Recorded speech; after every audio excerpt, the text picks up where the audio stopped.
On the 1st and 2nd of October 2014, the Atlantis Hotel in Dubai saw the convergence of over 1,000 government and business leaders from across Dubai, the Middle East and Africa for the second annual Africa Global Business Forum that is held under the patronage and presence of His Highness Sheikh Mohammed bin Rashid Al Maktoum, UAE Vice President and Prime Minister and ruler of Dubai. We are honored to be here today at this conference and support this initiative. We sponsored it. It's in line with our strategy for the government of Dubai's vision.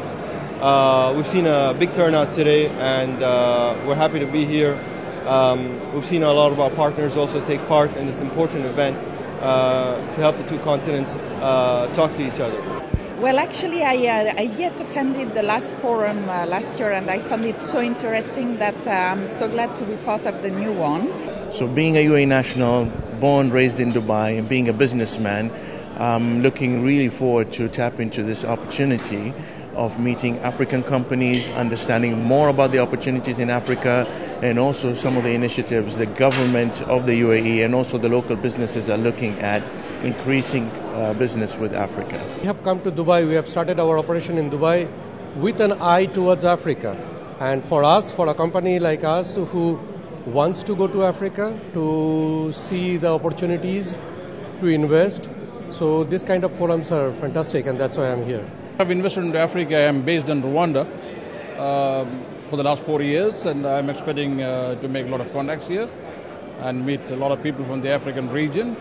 Even though I am based in Dubai for the last 30 years, this is my first African venture, so I hope this platform is a good insight into the African business community. The objective of the Africa Global Business Forum is to encourage international revenue flows into Africa by engaging leading decision makers on the global investment scene. The biggest opportunity right now is in infrastructure financing, the infrastructure that certainly is going to help us to be more productive in the economic space. I would summarize that as energy generation, transmission, distribution, transport and logistics, because you have to connect to be able to compete, and it's an important part of trade facilitation, and financial services generally, because one of the challenges we have within the African space is that there are not that many of our banks and financial institutions that have the capacity to be able to do medium-term to long-term lending, which is required for these infrastructure projects. And so to the extent that there are financial services, financial organizations here that are able to step into that space and to assist in the financing of these important projects, I think it's incredibly useful. Now in its second year, ministers, business leaders and attendees have all acknowledged and highlighted the importance of the forum in the encouragement of global investments to and from Africa through Dubai. We are developing a project called Ghana Cyber City, which is basically a technology park, the first technology park in West Africa. So this is an opportunity for me to also meet with prospective investors. The Standard Bank, which is the biggest bank in Africa, has arranged for some selected companies and projects, including the Ghana Cyber City, to meet with prospective investors who are interested in investing in African companies. So my company was one of them, and so I'm excited to be here, to be part of it. Well, Africa up until now for us in terms of exporting chocolate has been limited to South Africa or North Africa. I mean the Middle East or North African region. And Sub-Saharan is offering great opportunities, which we're looking at now. And it's wonderful that this event was organized. Thank you to Dubai Chamber for organizing that with such a great lineup of panelists. The point of view of coming to today's forum was to really look at the African markets. There's not much data available on those markets, or if it is available, it's syndicated, it's not openly available. So we wanted to hear from market leaders or country leaders to understand what's happening there. I'm having three top presidents, Ghana, Rwanda, who are coming and who are very developing countries in Africa.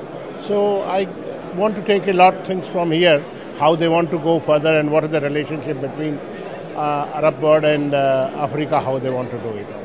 I came here, and I believe what most of the people over here came here to listen to from the leaders themselves was what the governments are doing to attract investors, and most importantly, what are they doing to stop corruption. in these African countries, and what measures have they taken place to attract investors? Because investors need to know what is the cost of investment, and especially the hidden cost of corruption, red tape, and a lot of other things.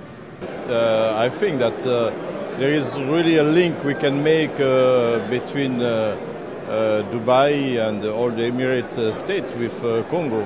You know that we have the way to how to be there. By Mombasa we can arrive easily to DRC, and really I think that with all the potential we have in mining, road, infrastructure, we are trying also to attract some companies and to make the free zone like Dubai.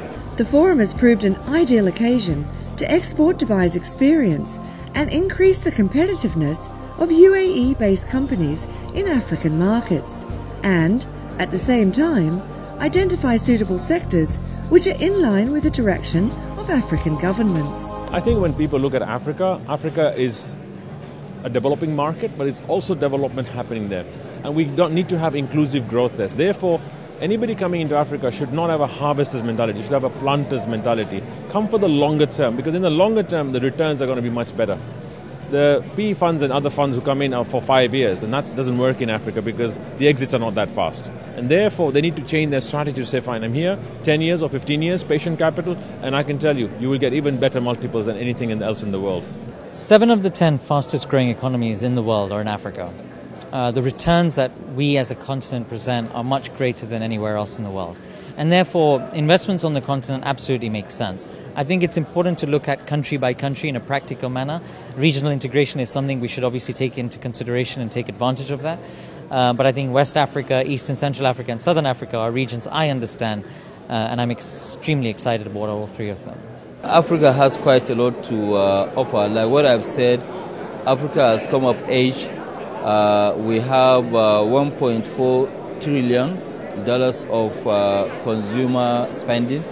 A lot of people now take Dubai as their link to the rest of the world, coming from Africa, going to Asia, even going to US or Europe. People rather come through Dubai. I think there's quite a lot of trade. When you look at it, the trade has dramatically changed in the last 10 years between Dubai and Africa. Right now, Dubai and Africa, they are doing almost $26 billion worth of businesses. It's growing maybe at a more than 8 to 10% annually. So there's quite a lot of business linkages. What linked them more is actually the operations of Emirates. Emirates now fly 26 flights every day into 17 African destinations. So I think there is quite a lot. We've just started. It's going to grow. I think this is one of those conferences that goes beyond the rhetoric, that what you're seeing is the nucleus, the first flames of something new and something exciting, and it's happening right here. I just hope that we can continue the momentum, and it takes every individual from their own position, no matter what you do, to keep pushing this, because if we can, it could be massively mutually beneficial. And what's good for Africa, I love. In the past, we used to have a 10-15 year gap between what happens in the West and Africa. Today with internet, the whole distance has changed, and therefore Africa is the same market as anybody else in the world, and therefore it's happening. The question is, do you want to be there now or do you want to be there later? Later on, the opportunities will be lesser. Right now, the opportunities are great, and if people want to take advantage of that, it's just happening.